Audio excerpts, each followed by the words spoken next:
It's hard to imagine our world before antibiotics. Yet, less than 100 years ago, 1 out of every 9 people who developed a serious skin infection from a scrape or an insect bite actually died. Many of our grandparents lived through a time when ear infections could lead to major hearing loss, and a sore throat could develop into serious heart failure. But in 1928, a small accident led to an amazing discovery.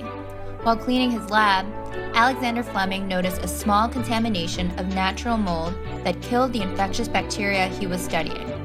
Within 12 years, Fleming and others turned this finding into a wonder drug, penicillin. A small cut no longer had the potential to become fatal. Together with improvements to public health and the introduction of vaccines, deaths from infectious diseases declined drastically and contributed to an incredible 30-year increase in life expectancy. Chemically speaking, penicillin and its derivatives feature a beta-lactam ring in their molecular structure. The beta-lactam ring is a 4-member cyclic amide, which has the ability to inhibit the growth of a bacteria's cell wall. But in any given bacteria population, there's always a chance for something called a mutation, and sometimes these mutations can make a few cells resistant to the medicine's effect. The small amount of survivors now have the space and resources to grow, or as Darwin would call it, survival of the fittest. Thankfully, many new antibiotics were discovered throughout the 1940s and the 1950s, like streptomycin, chloramphenicol, tetracycline, and erythromycin. As our arsenal expanded, physicians were able to employ strategies to achieve success. But the pathogens continue to fight back. Antibiotic-resistant infections claimed 50,000 lives in Europe and the US alone, with hundreds of thousands more dying in other areas around the world.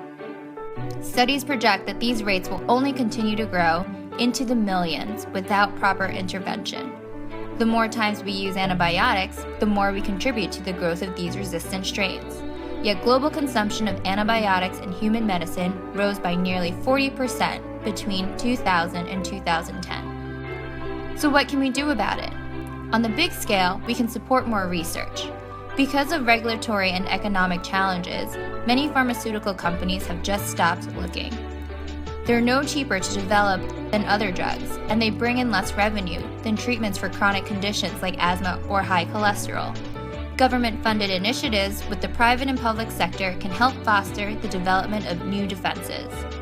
As consumers, we should try to reduce unnecessary antibiotic use. Any use of antibiotics contribute to the development of resistance. Ask your doctor the next time you're feeling sick if antibiotics are really necessary. If they decide that antibiotics should be part of your treatment plan, ask if tests can be done to make sure the right antibiotic is prescribed. Then, complete the prescribed course of treatment, even if you're feeling better. Antibiotics have saved millions of lives. Let's keep it that way. With more research and careful consumption, we can ensure that we don't have to live in a world without them.